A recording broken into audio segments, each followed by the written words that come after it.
အနံ့ရတာကပနာမမျိုးရဲ့အနံ့ရတာကကျတော့ဒီဒေတာမျိုးတွေနဲ့ဆိုင်ရင်အနံ့ပုံမွေးတယ်အလုံးကြီးတဲ့အတွင်းအနှစ်ပုံများတယ် ကြွေကြတဲ့ဟာအနံ့ရတာနဲ့ပြည်စုံတယ် အော်ဟုတ် quality ကောင်းတယ်ပါ quality ကောင်းတယ် ဒီခုတဲ့ဟာကြတော့မူတာလည်းပါမယ်ကျန်တာလည်းပါမယ် တချို့ဖြော်ရည်စက်ရုံတွေက quality ကိုလိုက်တဲ့စက်ရုံတွေကကျတော့ပနာမမျိုးဆိုရင်တည်တံဈေးတစ်မျိုးပေးပြီးတော့ဝယ်ပါတယ်ရှင်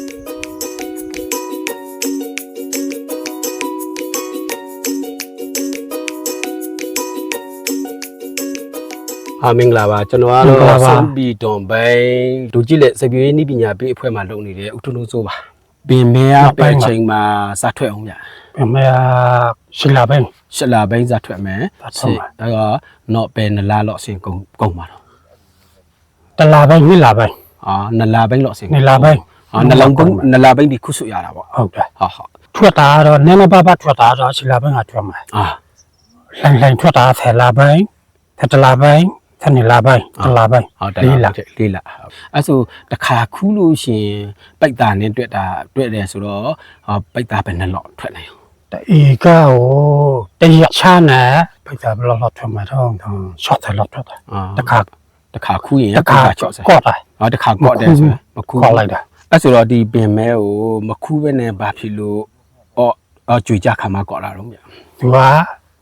ကြွေကြတဲ့ဟာအနံ့ရတာနဲ့ပြည်စုံတယ် quality ကောင်းတယ်ပါ quality ကောင်းတယ် ဒီခုတဲ့ဟာကြတော့မူတာလည်းပါမယ်ကျန်တာလည်းပါမယ် ဟုတ် သူများတွေကအေးတန်းကြတော့ပွဲရုံပို့တဲ့ဟာပွဲရုံပို့တော့ရတယ်ဘယ်လိုပဲညာညာ ဟုတ်ပြီ အဲ့လို ပင်မဲမှာပေါ့နော်ညူကွဲဘလော့ရှိလဲပေါ့နော်ဘယ်နှမျိုးရှိလဲပေါ့အဲ့ဒါလေးရှင်းပြပါအောင် ဟုတ်ကဲ့မျိုးခွဲကတော့အများကြီးတော့ရှိမှာပါဒါပေမဲ့အခုဒီမှာတည်ထားတာကပနာမမျိုးရှိမယ်အီတလီမျိုးရှိမယ်ဒေတာမျိုးရှိမယ်ရှင်အခုဒီချက်မှာစိုက်ထားတာကတော့ပနာမမျိုးတွေပဲတည်တံစိုက်ထားတာပါဟုတ်ဒီကောင်လဲပနာမမျိုးပဲရှင်ပနာမမျိုးပဲဒီကောင်ကကျတော့ဟိုပါဘောနော်ဒီကောင်လဲလာတာတော့အညိုပဲလာမှာရှင်ဒါပေမဲ့ဟိုပါဘောနော်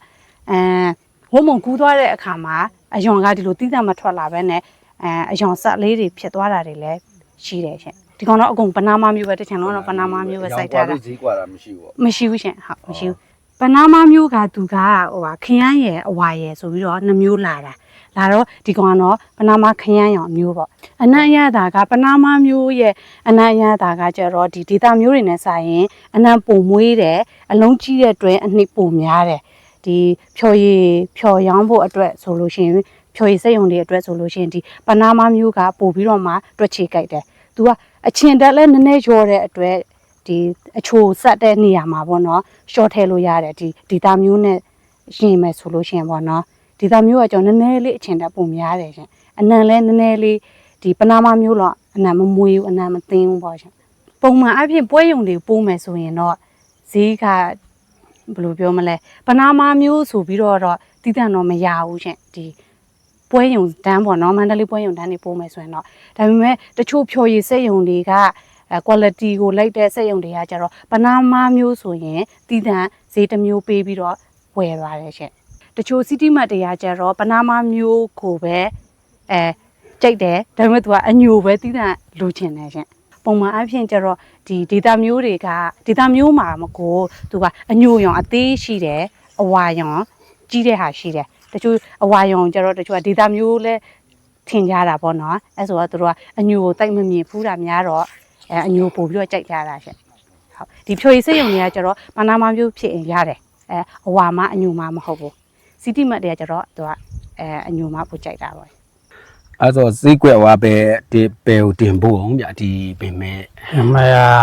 ပွဲမန္တလေးပြပဲ မန္တလေးဖက်ဟဲ့ ဒီကွာကတော့မနေ့ကတော့3500မနစ်ကတလုံး3500 ဟုတ်တပိတ်တာ တပိတ်တာ3500လုံးနေရောင်းရတယ်ဒီနေ့ဈေးရတော့ ဒီနေ့ကတော့9000တော့မှန်ထားကြည့်တယ် 9000တော့ဆိုတော့ဟိုစိုက်ပြူးရေးနဲ့ပတ်သက်လို့ပေါ့ဒီကျွန်တော်တို့တူကြီးလက်နဲ့ဘယ်လိုစာတိခဲ့အောင်ဆိုတဲ့အကြောင်းလေးနည်းနည်းရှင်းပြပါဦးဗျ သူကြည့်လက်နဲ့သမီးကအိမ်မလောက်သွားလောက်တယ်သွားလောက်ရနေအဲ့ရနေပြီးတော့သာသိခဲ့တယ် ဟုတ်ပြီတူကြီးလက်စီးသုံးထားတဲ့သုံးထားတဲ့အကြိမ်ကြီးရောဘယ်နှကြိမ်လောက် ချိန်ရတော့3ချိန်ချီသွားပြီ 3ကြိမ်စီဝါပြီစီးပဲစီးသုံးတယ်ဆိုတာသိလား ဒီကတော့ပဲစီလာရဲ့ဘယ်လိုကောင်းရဲ့ဘယ်လိုဆာလာပါရဲ့ကစီ ကဲစီရန် ကစီရရဲ့ အ ထူးဒီစီးဖျားမဲ့ထူးခြားချက်လေးဒီပင်မှာထူးခြားချက်လေးလဲရှင်းပြပေးပါဦးဗျ ပြင်မဲ့ပြင်မှာကြတော့သူကအရွက်တယ်အာကြီးလာတာဒီလေပို့စီတာ ဟာ လုတ်စီလာတာ ယောဂအခြေအနေရောရှင်းပြပေးပါဦးဗျ ယောဂချင်းနေရတော့သူကမှုယောဂပဲ ဟာမူယောဂကြားလိုက်တဲ့အချိန်မှာပေါ့ဘယ်စီးလေးကိုအသုံးပြုလိုက်လဲဗျ ဘယ်ဟိုထွက်ကိုသုံးလိုက်တာ တူကျွန်တော်တို့ကြည့်လက်စီရဲ့ဘယ်ဟိုထွက်ကိုသုံးခဲ့ဟုတ်ကဲ့ဗျ ဒီသေးလေးသုံးလိုက်ပြီးမကြတော့ဘူးဒီနေ့က ယောဂကြားရောက်မှုနည်းတယ်ပေါ့ နေတာ ဟုတ်ထူးခြားချက်အနေနဲ့ဒီတူကြည့်လက်စီလဲသုံးထားပြီးထူးခြားချက်အနေနဲ့ဒီတောင်သူဥပိုးစော်အမြင်လေးကျွန်တော်ပြောပြပေးပါဦး ဒီသေးသုံးလိုက်တာကုန်ကြတဲ့ရိုက်သက်ပါတာ ဟုတ် တိုးတက်မှုရှိလာတယ်ဗျ ဟုတ် ဟိုအပင်လည်းဖြစ်ထုံးလာတယ် ဟုတ် လို့ပြောရမယ်ကုန်ကြတဲ့ရိုက်နဲ့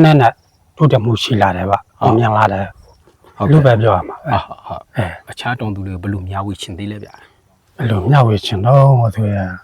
ကျွန်တော်လိုပဲကုန်ကြတဲ့ရိုက်သက်ပါတာနဲ့ ဟုတ် ဒီကျွန်တော်လောက်တယ်လို့ပဲလိုက်ပြီးအောင်ဒီသေးကိုလည်းသုံးကြည့်ကြအောင်ပြောချင်ပါတယ်